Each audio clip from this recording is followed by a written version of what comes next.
Good morning to you, and I'm indeed grateful, sir, for that kind introduction. So first off, I would like to compliment GDF, Byju's, and the Club of Rome for organizing this very relevant conference on a subject that is about driving anything and everything, not just education, artificial intelligence. And the theme for this session is shaping the world order through education, and the chair has already shared some very poignant views about the centrality of education in everything, about who we are, what we are. Education is all about influence, and that's how it's the very essence of how a nation and the people think about themselves and what they do in their interactions with the others. So that's how central education is. My mandate actually is to give you a perspective of artificial intelligence in education in the backdrop of the extent and the evolving, changing world order, of course, through a military lens. And let me straight away admit that I'm not making any pretense to be either an educationist or not even an artificial intelligence literate. So I'm indeed very humbled to be sharing the dais with the eminent chair and Mr. Shreyas, and of course exchanging views with all of you present here. As far as I'm concerned, my exposure to education as such, I have always found myself at the short end of the stick. Through 40 years and more in the army, through those 15 and 16 odd courses of instructions that I did over there, and though of course I was in between fortunate enough to be wielding this stick also, so to say, because I also through my younger years and middle years got a chance to be being an instructor in gunnery at places. And in my senior years in service, as a general, I was faculty in the National Defence College, and before I retired for 2 years, I was commandant of the Officers Training Academy. And my brush with AI, artificial intelligence, if I may say, was when I introduced as a commandant an introductory artificial intelligence kit made by an IIT Delhi startup. That kit was called Buddhi, and Buddhi had to be trained in artificial intelligence for just understanding some simple commands and recognizing some photographs. So this is what I introduced to the cadets myself, and my first-hand exposure to what learning with AI is. But my present charter as the director of a tri-service think tank, as also all these 4 decades and more that I have spent in the army, that have given me a fair insight into the use cases for artificial intelligence as far as the armed forces are concerned. So I would like to, in the next about 15 minutes or so, be sharing my views with you, particularly about as far as the world order and the role of artificial intelligence in education is concerned. And if time permits, though Marshal Rudy and Mr. Ramduroy have already shared some views about simulation, robotics, etc., and artificial intelligence in the armed forces, I would also share some perspectives with you. Right.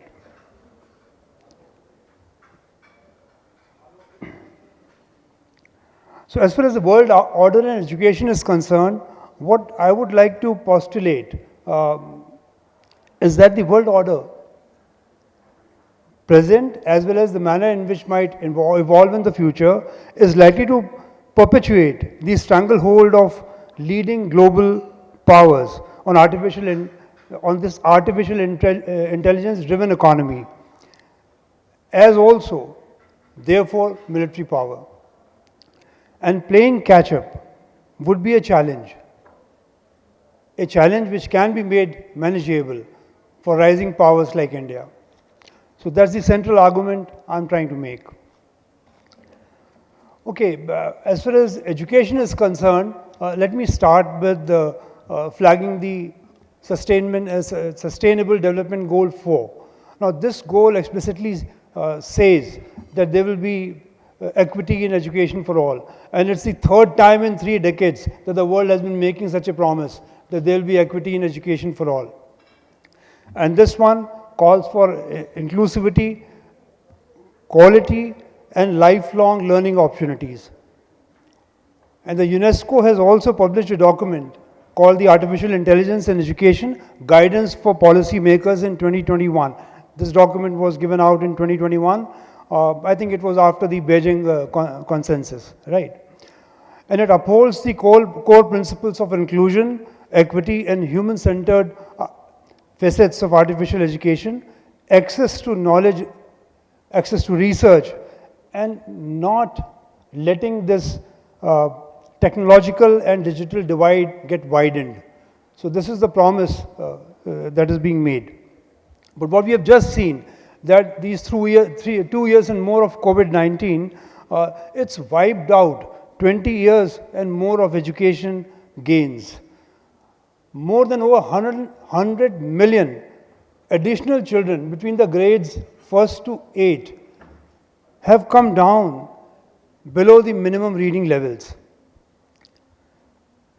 Well, clearly the UNESCO, while harboring very lofty goals and upholding these ideals, remains very heavily underfunded.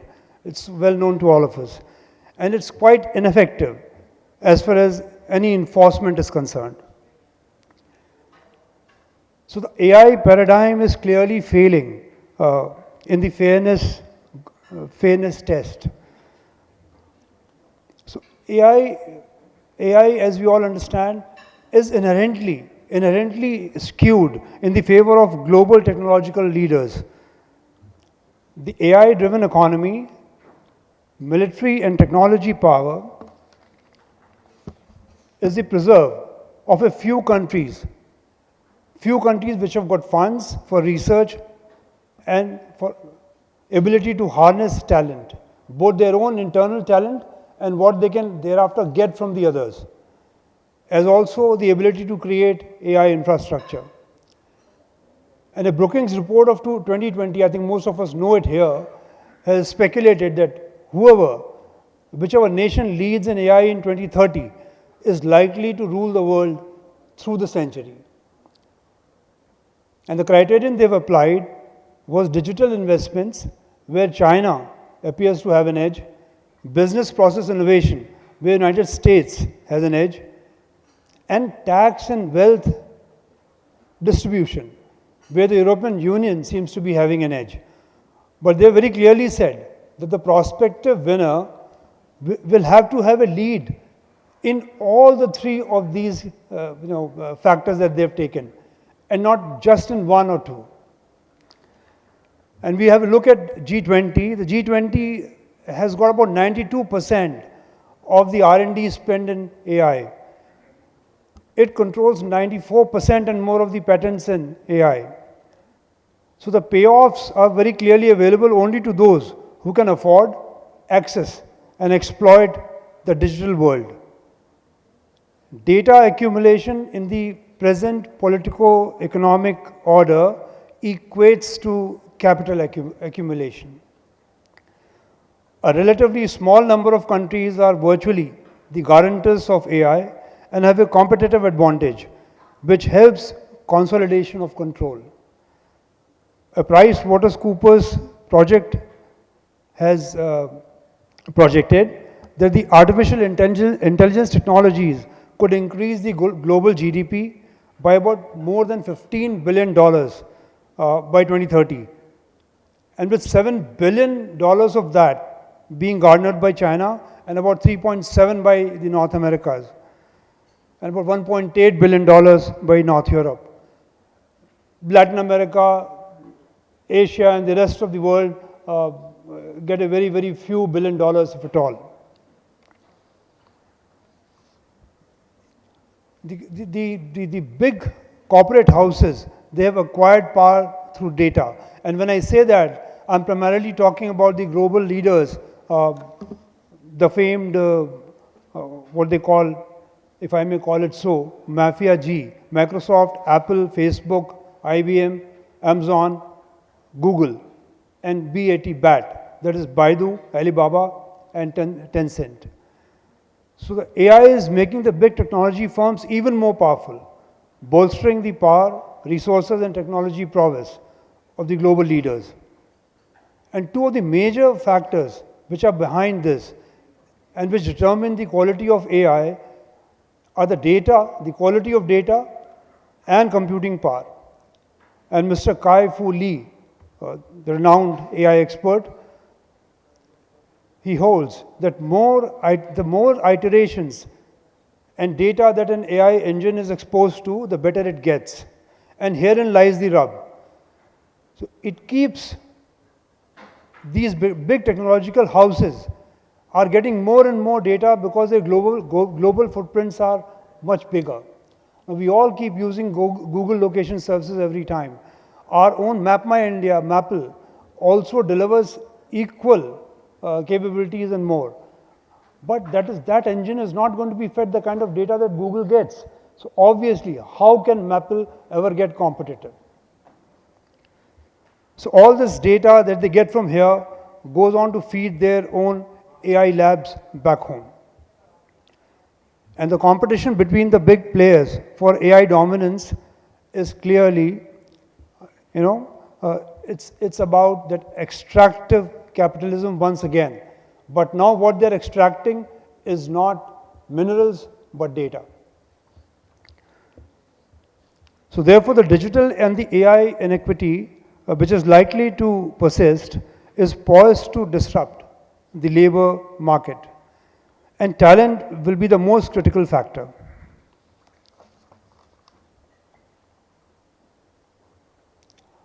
Some think tanks, like McKinsey, have argued that late movers will never be able to bridge the gap.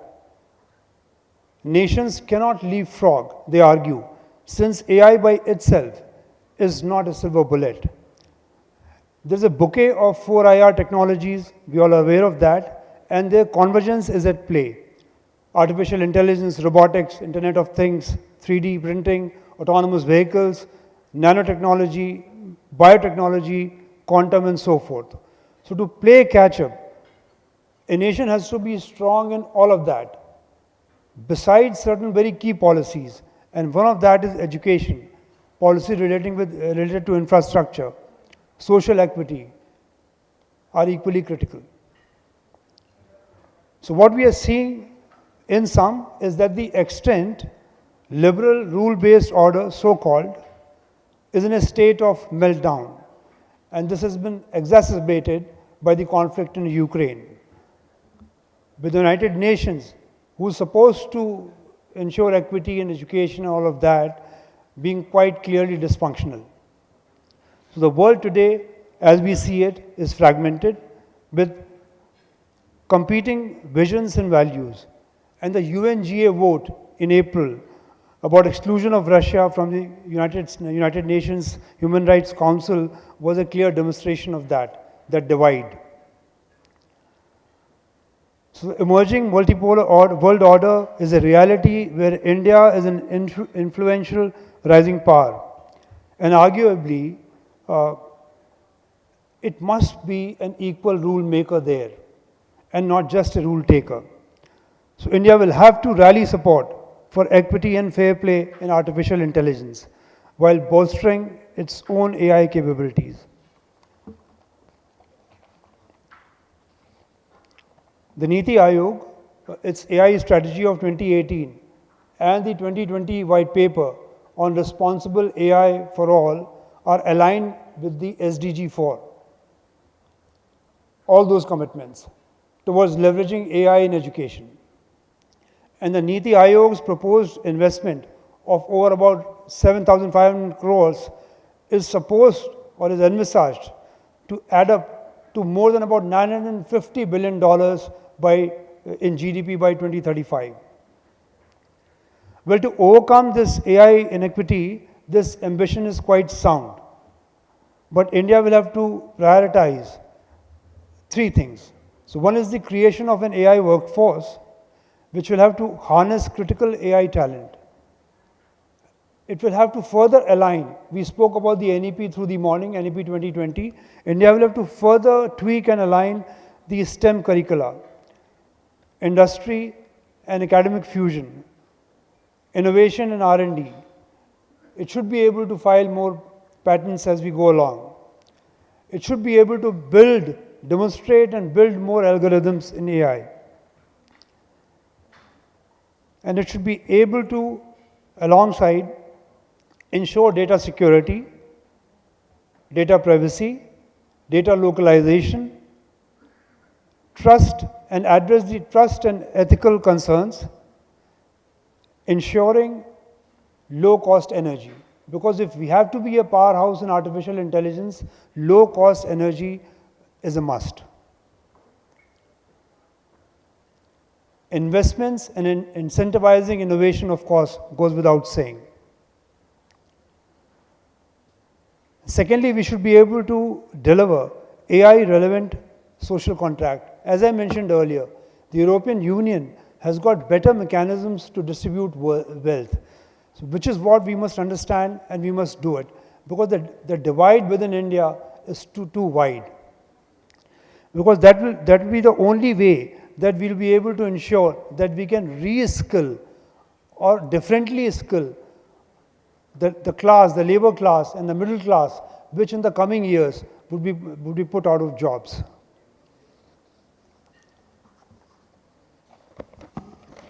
So much about the world order. I guess I have taken about the time that was allotted to me. As far as how critical can artificial intelligence be as far as military is concerned, let me just share some thoughts in very brief. First and foremost is that artificial intelligence is inherently dual. So whatever abilities are harnessed in the commercial world are exploited for military purposes. The second issue is, and those purposes can, if they gravitate more towards autonomy, truly autonomous platforms, they raise those issue of legality. Lethal autonomous weapons, whether it is ethical to be going towards that or not, that's the question it raises. The second thing is that as far as education and training in the military is concerned, it's prohibitively costly.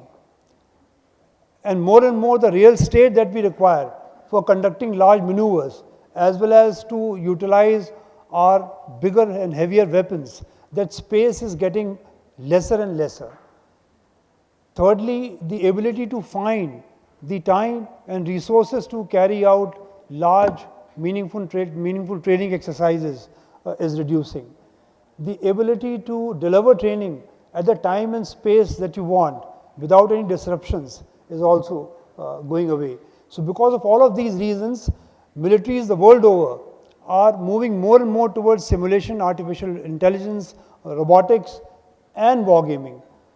This is where I would like to mention, it was mentioned by Mr. Ramdaroy in the morning, militaries the world over were wanting to deliver and leverage LVC, that is the live, virtual and constructive, a synthetic training construct, wherein you have live players. Live training is that when people taking part in learning are live, the scenario is live, he is actually on ground.